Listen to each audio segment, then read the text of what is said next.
Hey guys, this is Sam and I run the YouTube channel Chalice and Chains. And today I am doing a video response to the tag video from Chris at Drop Dice. I guess it was originally based on Condor DM's questions for GMs. So I'll put Chris's video in the description below, just a link to that so you guys can see it. But I'll go ahead and answer the 15 questions that were brought up. So the first one, and I'll do the tags at the end. So the first one was, what do you call player agency? And I think what I call player agency is just simply giving players the choice for how they want their story to play out. Depending on whether you're running a campaign or a one-shot, that can vary a little bit. But for the most part, if I'm running a campaign, I'm going to build the campaign around their wishes, their backgrounds, their desires, and in game as they do stuff, I'm going to give them choices. I'm not going to say necessarily, no, you can't do that unless there's a logical reason why. So that's really just choice, player choice. So the second one, what does railroading mean to you? And if you do it, how do you apply it, and if not, why? So railroading kind of is the sort of counterpoint to the first one, in that when railroading is done wrong, it takes away player agency. It basically forces them to comply with what the GM wants done, regardless of what they want to do. Now, railroading, every GM has used railroading to an extent once in a while. I think especially if you're running a one-shot, it's somewhat expected. It's not going to be something that is necessarily a bad thing. The players are going to understand that there's going to be a certain degree of railroading to move the story along, because maybe you have 3 hours and it's a one-time game. But if you're in a campaign, if you're railroading your players, to me, that means that you're not allowing them to freely exercise their will and their choices. I don't know a lot of GMs that do that. I suspect that might happen more in organized play if you're running a module and the DM isn't clever enough to figure out how to weave those choices that the players want to make into the story. But I don't know. I've never played organized play, so that's that. Number 3, how does it feel like for you when you've had a bad session? So I feel like probably most people have responded similarly, which is to say, as a DM, I'm pretty hard on myself. I pretty much never think I run a good session, with the exception of maybe 1 or 2 that I've run. My most recent one was a mummy-themed Fate game, and I felt that went pretty well, but I think the players were great, and so that's what really kind of ran the story. And I think that that's what's important, is to allow your players to be great, because if you do that, you're going to have a good session.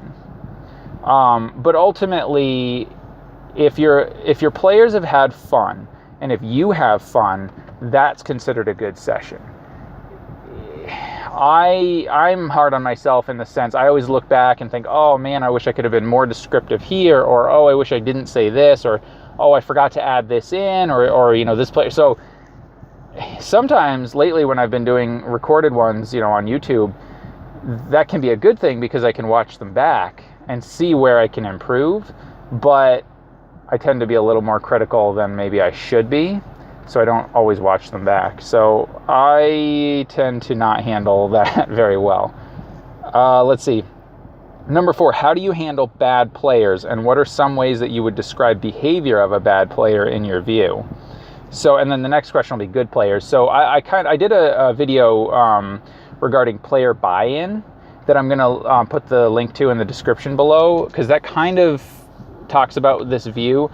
But I believe a bad player in its essence is someone who only wants to shine the spotlight on themselves, who's not interested in cooperating with the rest of the party or with the game master to provide a fun and enjoyable experience.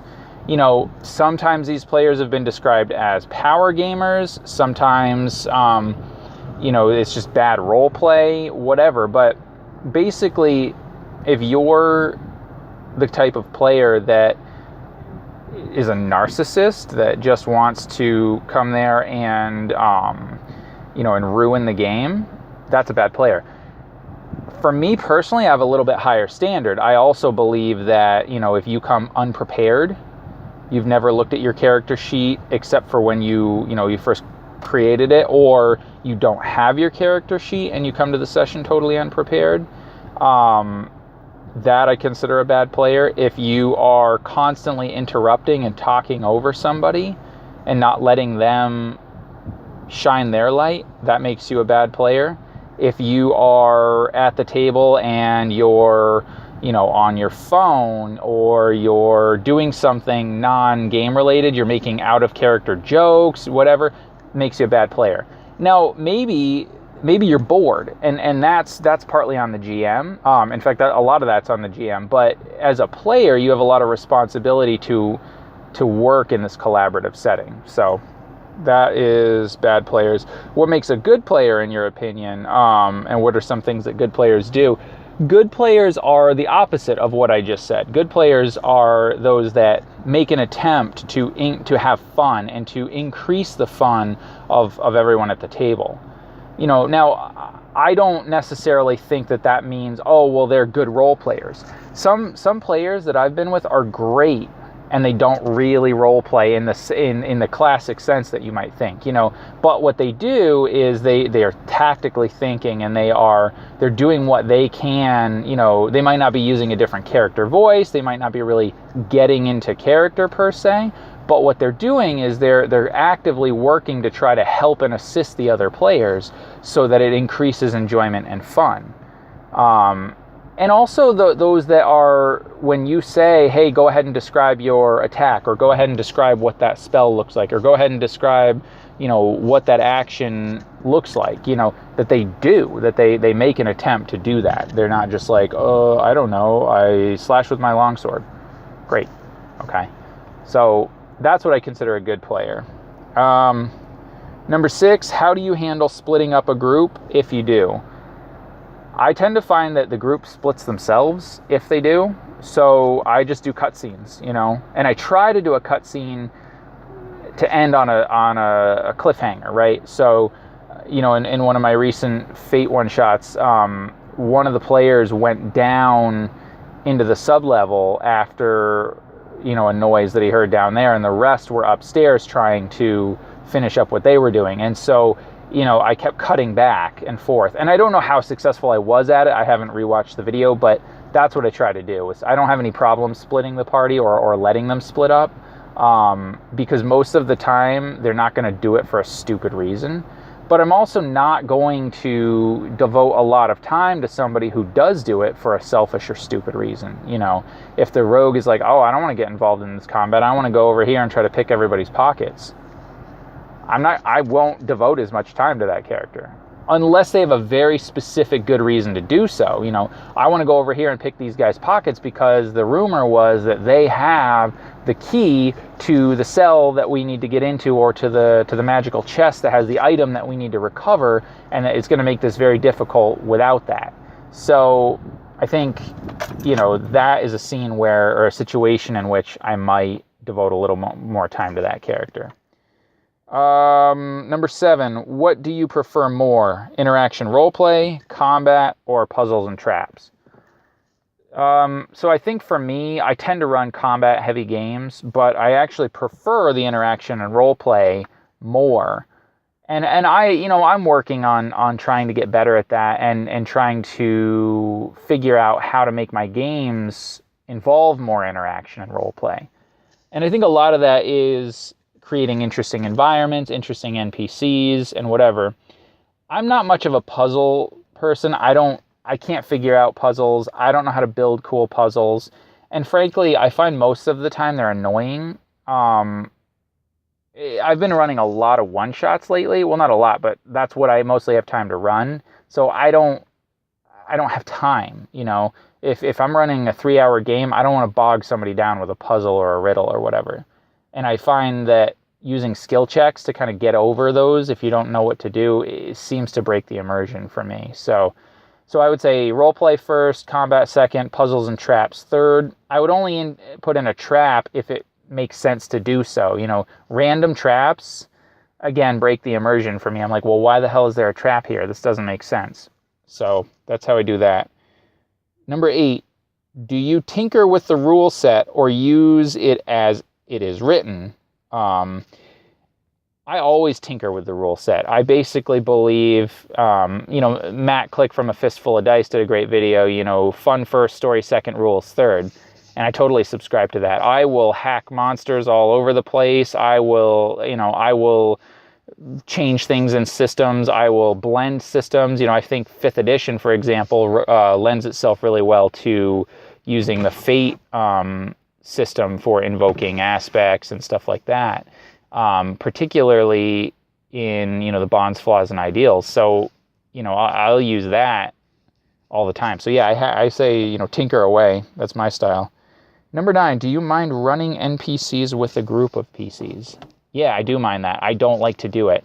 And it's simply because I can't keep it straight. I don't think I do it justice. If I'm playing a character, I'm going to try to play the hell out of that character. I don't want to play a character that's going to sit in the background and just kind of be there. And frankly, for me, it's too much work. I can't keep them straight. I will develop cool NPCs and monsters that the characters will interact with, but I'm not going to bring them along on an adventure. So that's that. Let me see. Number 10, thoughts on campaigns and one-shots. Do you prefer one more than the other or fine with either? I'm fine with either. My answer several months ago would have probably been I prefer campaigns. But if I'm running them, I think I actually prefer a one-shot. I've been having a lot of fun running one-shots lately.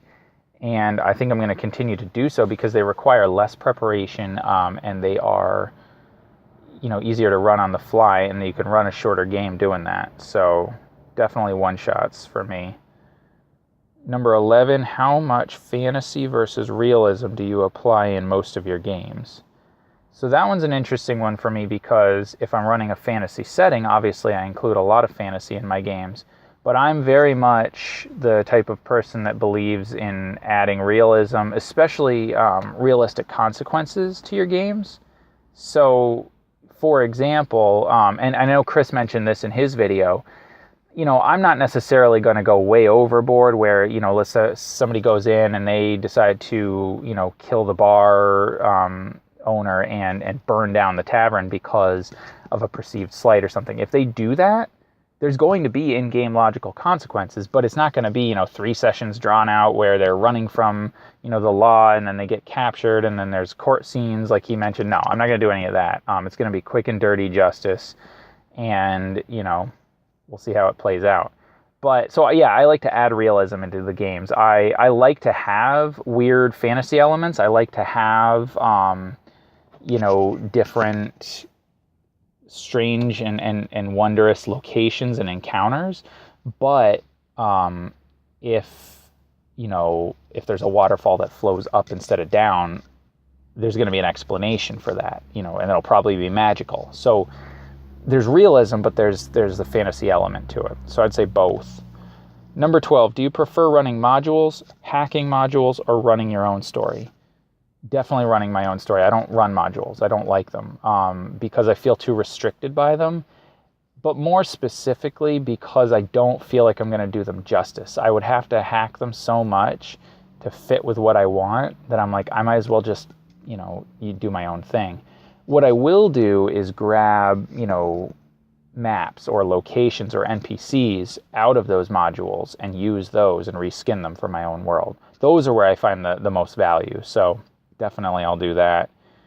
Number 13, what gaming system has gotten you the best results?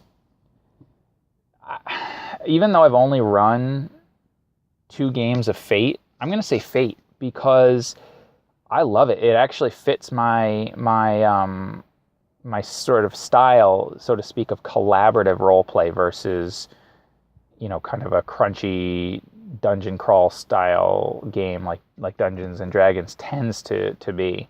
So even though I've only run 2 games, definitely Fate, I love it, and I'm going to continue to run and play in Fate as much as I can, because I find that really brings out some good role play. So let's see, 14, what method has gotten you the best results? I don't really know how to answer that, except that what I find is that I like to bring the players into the game as much as possible, give them as much narrative agency as possible. So simple things like, describe your attack, describe what your spell looks like, to, depending on how comfortable they are role-playing and working up things on the fly, I might say, describe, you enter a tavern. You describe to me what it looks like, what you see, who these people are. Really giving the players a lot and really trying to bring in their backstories. I find that method produces the best results, the best role-play results. And I guess the last one, what got you into running these games? Really, it was just kind of coming back into... Actually, you know what it was? It was an opportunity when one of my friends... we were all at a buddy's wedding, and for their bachelor party, they were like, hey, let's play D&D. We didn't end up doing it, but we wanted to, and so we ended up kind of running a few games, in a campaign that kind of fizzled out, but it brought me back in, and that was 3.5, and at that time, 5th edition had just come out, so I ran a couple of 5th edition games for some friends, and then I discovered the RPG one-shot group, the RPG Brigade, the Provokers series, and so that really got me back into it. And then just watching all the content from all the producers here, on YouTube especially, and in Facebook, and engaging in those communities really is what got me running games and producing content. So that's basically it. So for my tags, I'm going to tag Josh Kirk, and I believe his channel is Roll with the Punches. I'm going to tag Kristopher Carosella. I'm going to tag Ian from Fantastic Dimensions.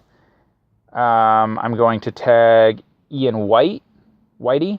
And also I'd like to tag James Kearney. I want to hear from him, and I'm interested to find out his views. So I'll put all this information kind of in the description below, and I'd love to hear your thoughts. So check me out on Chalice and Chains on YouTube and on Facebook. Keep an eye out for, some of the new games I'll be running and playing in, and, go ahead and give me any responses that you might have. Happy gaming.